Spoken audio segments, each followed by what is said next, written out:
Et si la vérité que Lynn Renault s'apprête à dévoiler était bien plus dérangeante qu'on ne l'imagine? Depuis des mois, une question brûle les coulisses de l'Élysée. Que se disent vraiment Lynn Renault et Brigitte Macron loin des caméras? Ce soir, pour la première fois, Lynn rompt le silence. Elle confie la phrase choc que Brigitte lui répète en secret. Je n'arrive pas à suivre. Une confidence fragile, presque douloureuse, qui en dit long sur ce qui se joue derrière les sourires officiels. Et vous allez comprendre pourquoi ces mots ont bouleversé la comédienne. Et pourquoi elle parle désormais ouvertement de référendum, de décisions trop rapides, de regrets tus. Voici la vérité qu'elle n'avait encore jamais racontée. Mais comment cette femme, icône absolue, depuis plus de 8 décennies, a-t-elle construit une aura si forte qu'elle fascine encore la France entière? Alors, que s'est-il réellement passé pour que Lynn Renault ose enfin lever le voile sur ses confidences si longtemps retenues? Depuis quelques mois, un murmure s'amplifie autour d'elle. Un murmure mêlé d'inquiétude, de respect et parfois même d'incrédulité. Lynn n'a jamais été de celles qui s'épanchent facilement sur leurs blessures. Pourtant, derrière les projecteurs, derrière l'image d'icône solaire et indestructible qu'elle porte depuis plus de 80 ans, il y a eu des soirs de vertige, des moments de solitude où même la lumière de la scène ne suffisait plus à réchauffer son cœur. Et c'est justement dans ces instants-là que certaines phrases, lancées par Brigitte Macron en privé, ont pris une résonance étrange, une résonance presque trop intime, presque trop vraie. Car quand Lynn répète ce que Brigitte lui confie, « Je n'arrive pas à suivre », ce n'est pas seulement un aveu politique, c'est un aveu humain, fragile, celui d'une femme qui observe, qui doute parfois, mais qui continue malgré tout à tenir son rôle auprès d'un président qui fonce, tranche, décide parfois trop vite. Et pour Lynn, qui a connu tant d'époques, tant de tempêtes, ce sentiment d'être dépassée par le rythme d'un monde qui va toujours plus vite réactive, des souvenirs qu'elle gardait enfouis. Elle voit dans les mots de Brigitte une forme de miroir, une femme qui tente d'infléchir sans imposer, qui essaie d'être entendue sans jamais franchir les limites de son rôle. Une femme qui, comme Lynn, connaît la solitude des grandes figures publiques, celles qu'on applaudit mais qu'on ne protège pas vraiment. Lorsque la comédienne a évoqué le référendum, un référendum, avec un référendum, ça marchera. Ce n'était pas seulement une opinion, c'était une manière de dire « laissez les gens parler », laissez-les décider, car elle sait, mieux que quiconque, ce que signifie vivre dans un pays où l'on croit que les voix des plus fragiles ne comptent plus. Derrière cette phrase presque anodine se cache une vérité plus lourde, celle d'une femme qui voit la société se diviser, qui voit les colères monter et qui sent qu'elle-même n'a plus tout à fait la place qu'elle occupait autrefois dans le cœur des Français. Et pourtant, chaque fois qu'elle parle, chaque fois qu'elle prend position, son message traverse, touche, réveille. Peut-être parce qu'elle dit tout simplement ce que beaucoup pensent tout bas. Et puis il y a cette confidence, la plus surprenante, la plus intime. J'en parle avec Brigitte. Lynn ne dit jamais cela à la légère. Si elle parle, si elle admet qu'elle partage ses inquiétudes, ses convictions, ses doutes même avec la première dame, c'est parce que quelque chose en elle s'est fissuré ces dernières années. Peut-être est-ce l'âge, peut-être est-ce le départ de tant d'amis, peut-être est-ce ce sentiment étrange d'avoir vécu 1000 vies et pourtant de n'avoir plus vraiment de refuge. Car derrière les sourires, les galas, les hommages officiels, Lynn traverse une période de fragilité profonde. Elle ne le montre pas. Elle ne veut pas être plainte. Mais lorsque Brigitte lui confie qu'elle-même n'arrive plus à suivre le rythme d'Emmanuel Macron, Lynn y reconnaît une vérité qu'elle connaît trop bien, celle de ne plus avoir totalement prise sur ce qui arrive, de regarder passer la vie en espérant encore pouvoir la retenir du bout des doigts. Pourtant, malgré les fissures, malgré les questions, elle reste d'une lucidité implacable. Quand le journaliste lui demande « Vous en parlez à votre ami, le président ?» elle esquisse un sourire mi-amusé, mi-fatigué de celui qui a trop vécu pour se laisser impressionner. Elle sait très bien qu'on lui pose cette question parce qu'on voit encore en elle une figure d'influence, une femme capable d'atteindre les plus hauts sommets du pouvoir. Mais la vérité, que Lynn laisse enfin percer, c'est qu'elle ne cherche plus à influencer qui que ce soit. Elle cherche à témoigner, à transmettre, à se tenir du côté des gens, du quotidien, de ce qu'elle appelle souvent la vraie vie. Et c'est là que tout bascule. Car dans sa voix, dans ses mots, dans ses silences même, il y a la trace d'un combat intérieur que les Français de plus de 45 ans reconnaissent instinctivement. Celui de l'âge qui avance et qui bouscule, celui du monde qui change trop vite, celui de l'impression que les décisions se prennent loin, très loin, dans des sphères que plus personne ne comprend vraiment. En entendant Brigitte confier qu'elle ne parvient plus à suivre, Lynn perçoit une vérité troublante. Si même elle, au cœur du pouvoir, se sent dépassée, alors que reste-t-il pour nous, simples citoyens? Cette question, Lynn l'a portée en elle comme une brûlure. Elle l'a ressassée seule le soir, dans cette grande maison où le silence, parfois, pèse plus lourd que les souvenirs. Elle s'est interrogée, elle a douté, elle a vacillé, et c'est au cœur de cette fragilité que son amitié avec Brigitte a pris un autre sens. Une amitié sans artifice, sans protocole, où deux femmes se parlent non pas comme une actrice à une première dame, mais comme deux êtres qui ont connu la lumière et les ombres, qui ont été admirés et parfois abandonnés, qui ont bâti des vies extraordinaires, mais qui, comme tout le monde, se retrouvent parfois perdus.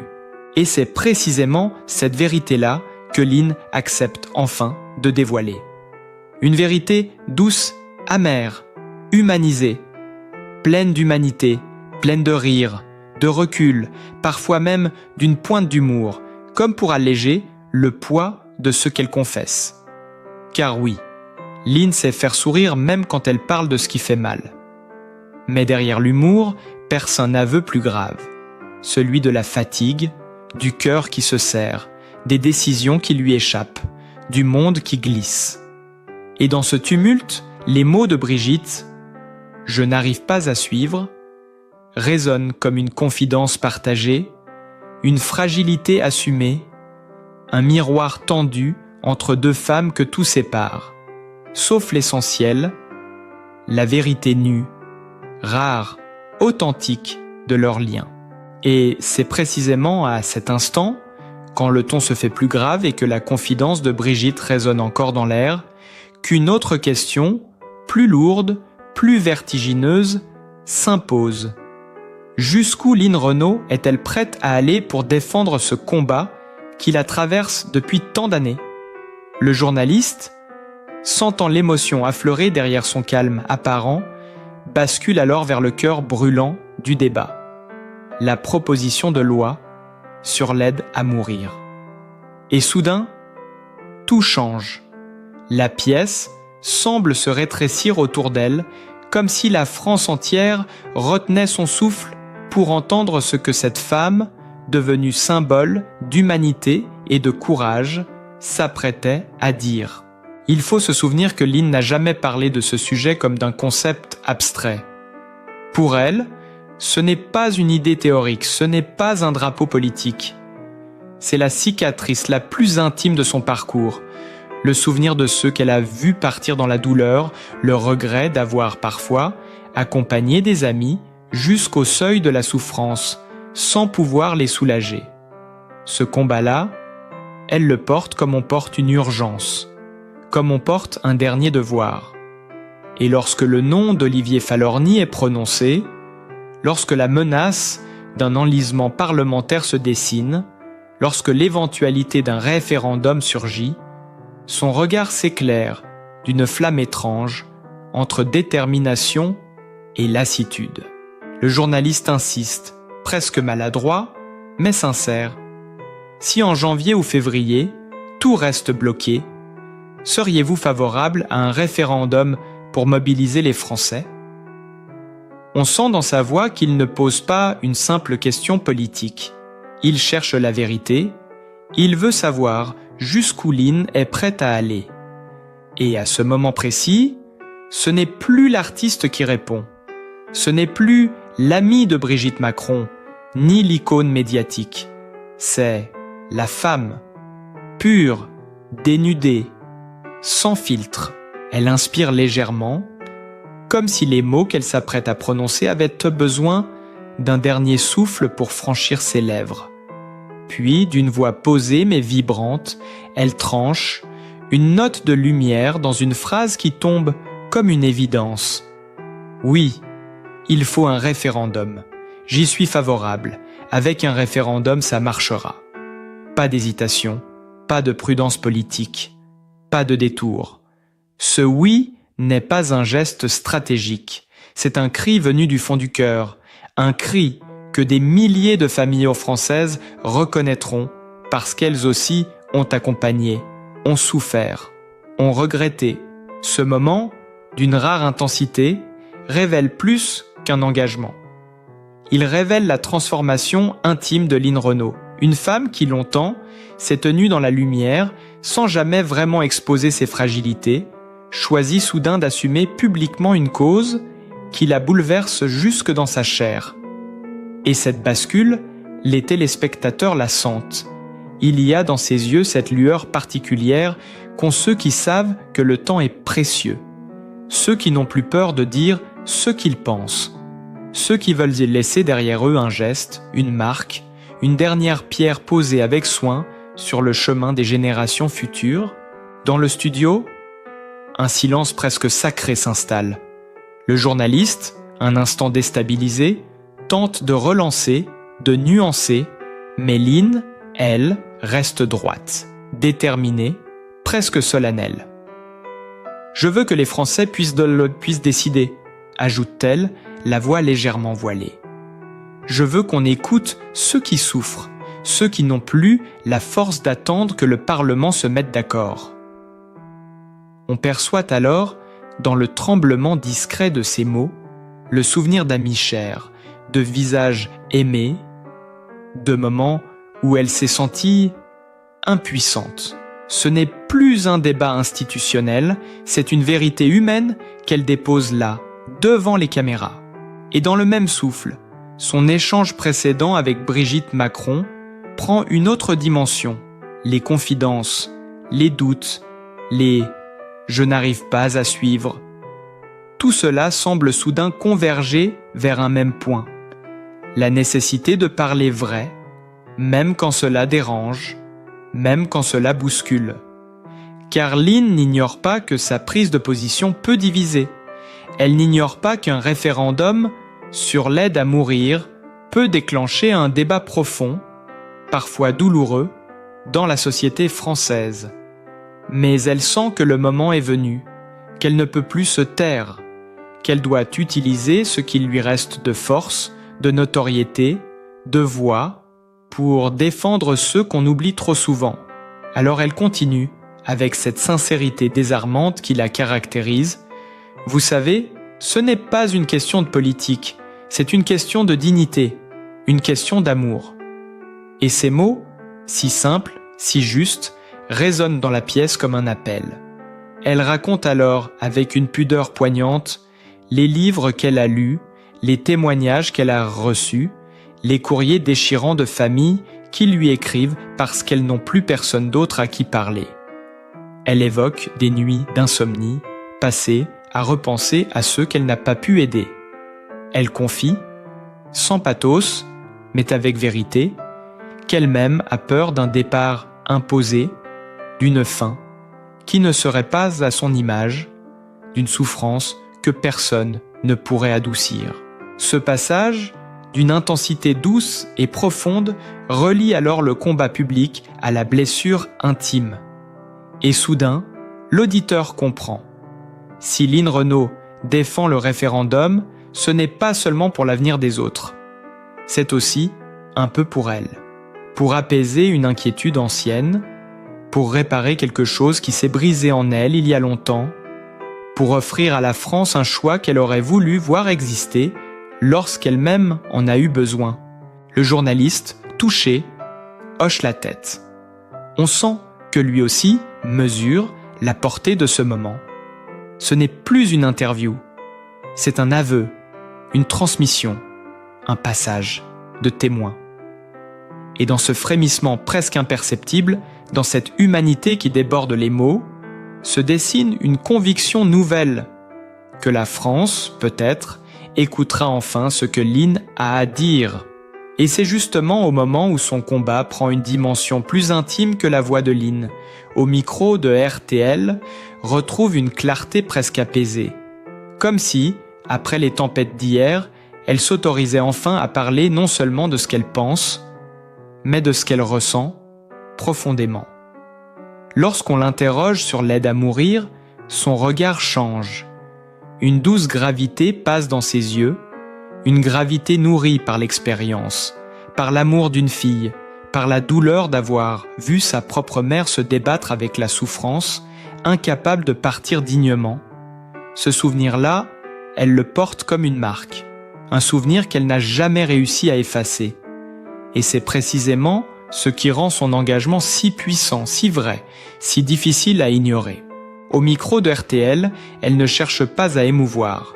Elle dit simplement « La fin de vie, c'est un sujet qui me tient à cœur, profondément. » On entend dans sa voix cette nuance rare, celle d'une femme qui a traversé assez de nuits blanches pour savoir que les débats théoriques ne suffisent pas. Elle se réjouit, presque timidement, de l'annonce récente du gouvernement. En janvier, les textes sur les soins palliatifs et l'aide à mourir seront enfin présentés au Sénat. Puis, en février, à l'Assemblée, elle sourit mais un sourire fragile, presque enfantin, comme quelqu'un qui n'ose pas trop y croire, comme quelqu'un qui voit, après des années de lutte, une éclaircie se dessiner. Et puis, sans détour, elle explique « Ça devait arriver. Parce que j'ai eu quelques députés ici. On en a discuté ensemble, avec Olivier Falorni notamment, et lui m'a beaucoup aidé auprès des parlementaires. » Ces mots, si simples, révèlent en réalité un long chemin de conversation, de doutes, de nuits passées à formuler les bons arguments, à chercher comment faire entendre la douleur des familles. Lynn n'est pas une militante technique. Elle est la voix de ceux qui n'ont pas de voix. La voix de ceux qui pleurent en silence dans les couloirs d'hôpitaux, de ceux qui ne savent plus comment accompagner la souffrance d'un proche. Et c'est justement cette douceur-là, cette humanité-là, qui touche les députés, qui ouvre des portes, qui éclaire leur regard. Lorsque la journaliste lui demande si elle parle de tout cela avec Brigitte Macron, elle acquiesce, presque dans un souffle. J'en parle avec Brigitte. Mais cette fois, ce n'est pas une confidence sur les décisions rapides du président, ni sur les inquiétudes partagées entre amis. C'est une phrase qui semble porteur d'un espoir plus large, comme si le lien entre les deux femmes dépassait désormais l'amitié pour devenir, à sa manière, une passerelle entre les citoyens et le sommet de l'État.